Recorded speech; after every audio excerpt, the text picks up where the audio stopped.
ആറ്റിയേ കേറ്റിയേ സ്വർണം ചെമ്പായി മാറ്റിയേ സ്വർണപ്പാളികൾ മാറ്റിയേ ശാസ്താവിന്ദനമൂറ്റിയേ സ്വർണം കട്ടവനാരപ്പ സഖാക്കളാണേ അയ്യപ്പ ലോഹം മാറ്റിയതാരപ്പ സഖാക്കളാണേ അയ്യപ്പ.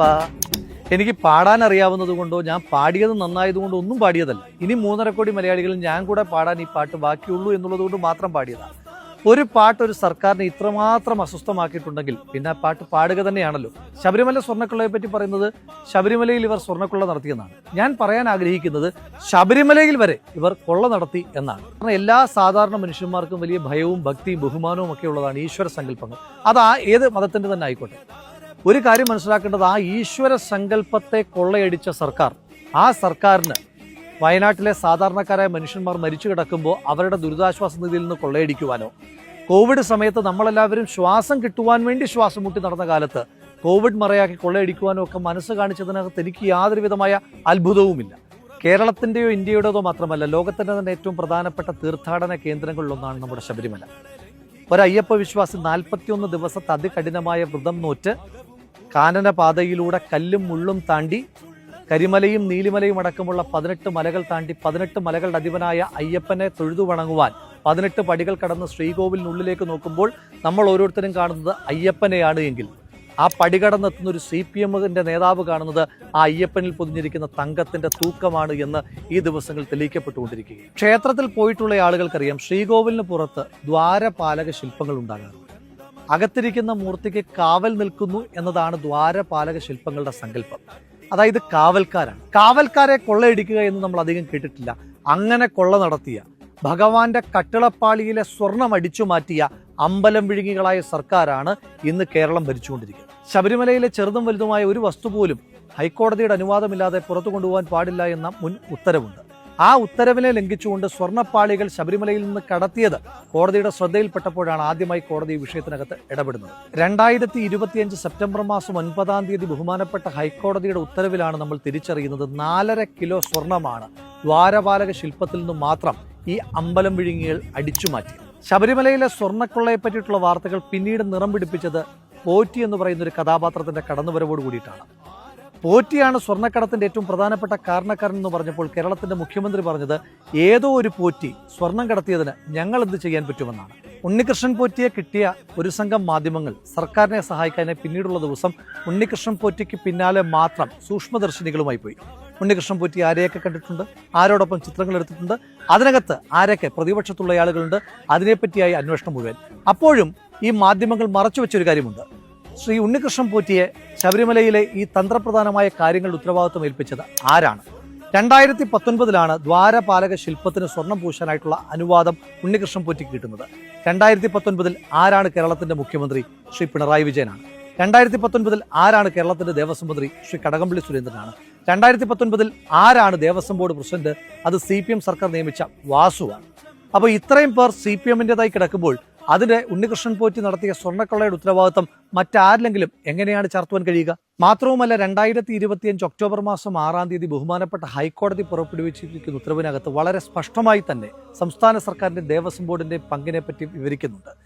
2019 ആണ്ടിൽ ഉണ്ണികൃഷ്ണൻ പോറ്റിക്ക് ദ്വാരപാലക ശില്പം സ്വർണം പൂശാനായി കൊടുക്കുമ്പോൾ ചെമ്പ് എന്നാണ് സ്വർണത്തിന് പകരം രേഖപ്പെടുത്തിയിരിക്കുന്നത്.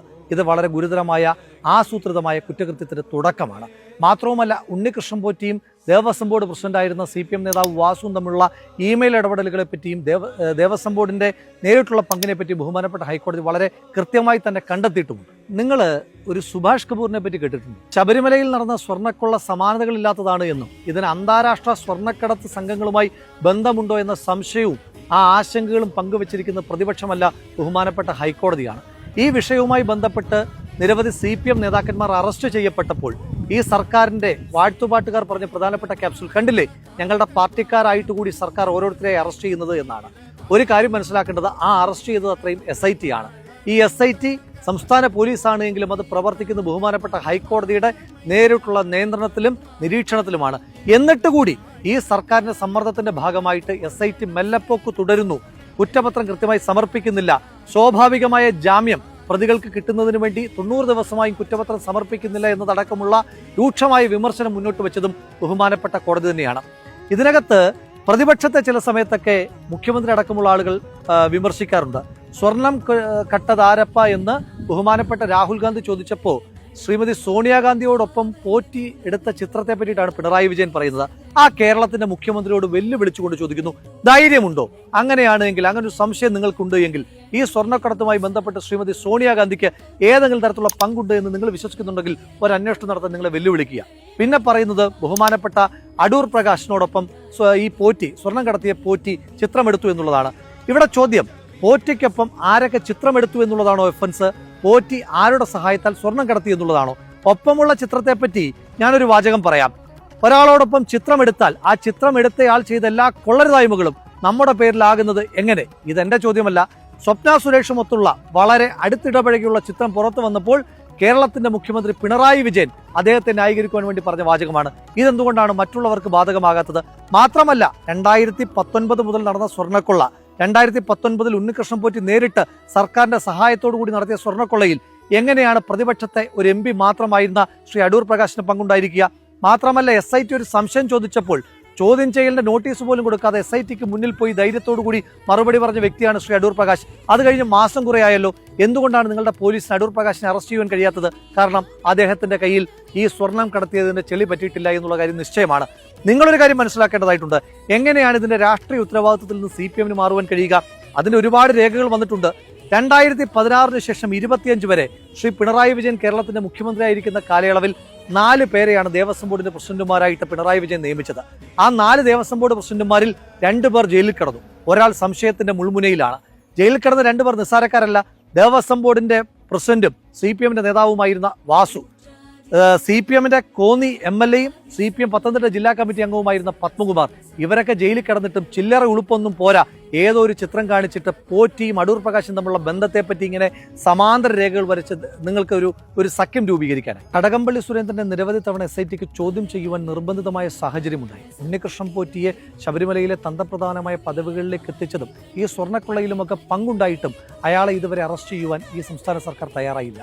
അന്വേഷണം മന്ത്രിയിലേക്ക് നീളുന്നു എന്ന ഘട്ടം വന്നപ്പോഴാണ് തന്ത്രിയെ ഈ സർക്കാർ അറസ്റ്റ് ചെയ്ത് വാർത്തയുടെ റൂട്ട് മാറ്റുവാൻ ശ്രമിച്ചത്. തന്ത്രി ഒരു കുറ്റം ചെയ്തിട്ടുണ്ടെങ്കിൽ തന്ത്രിയെ അറസ്റ്റ് ചെയ്യണമെന്നുള്ള കാര്യത്തിൽ എനിക്ക് തർക്കമൊന്നുമില്ല. പക്ഷേ നിങ്ങൾ അറസ്റ്റ് ചെയ്ത് ജയിലിലടച്ചതിന് ശേഷം കോടിക്കണക്കിനായ അയ്യപ്പ വിശ്വാസികളുടെ സങ്കല്പത്തിന്റെ ഭാഗമായ തന്ത്രിക്കെതിരായിട്ട് എന്ത് തെളിവാണ് നിങ്ങൾക്ക് കോടതിയിൽ സമർപ്പിക്കുവാൻ കഴിഞ്ഞത്?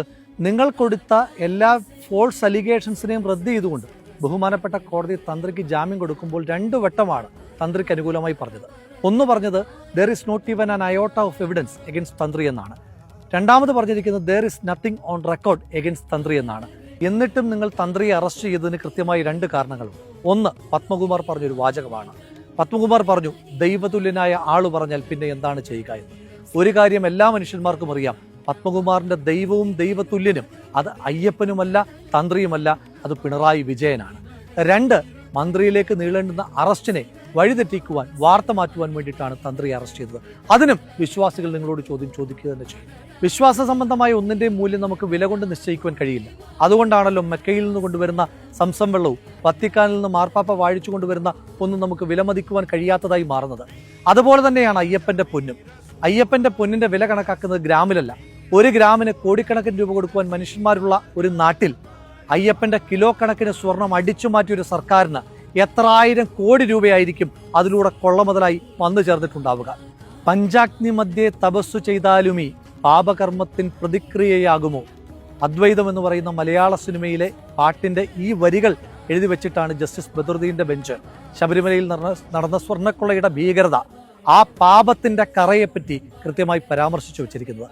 ആ പാട്ടിൽ പറഞ്ഞിരിക്കുന്നത് പോലെ നിങ്ങൾ ഏതൊരു അഗ്നിയിൽ നിന്ന് തപസ് ചെയ്താലും നിങ്ങൾ ചെയ്ത പാപത്തിന്റെ കറ, വിശ്വാസികളെ വഞ്ചിച്ചതിന്റെ കറ, വിശ്വാസത്തെ വഞ്ചിച്ചതിന്റെ കറ, അയ്യപ്പനെ വിറ്റതിന്റെ കറ, അവിടുത്തെ തങ്കവിഗ്രഹം പോലും അവിടെ ഉണ്ടോ എന്ന് ഓരോ വിശ്വാസികളും സംശയത്തോടെ ചിന്തിക്കുന്ന ആ ആശങ്കയുടെ വില, ഇതിനും ജനങ്ങൾ ബാലറ്റിലൂടെ തന്നെ മറുപടി പറയുക തന്നെ ചെയ്യും.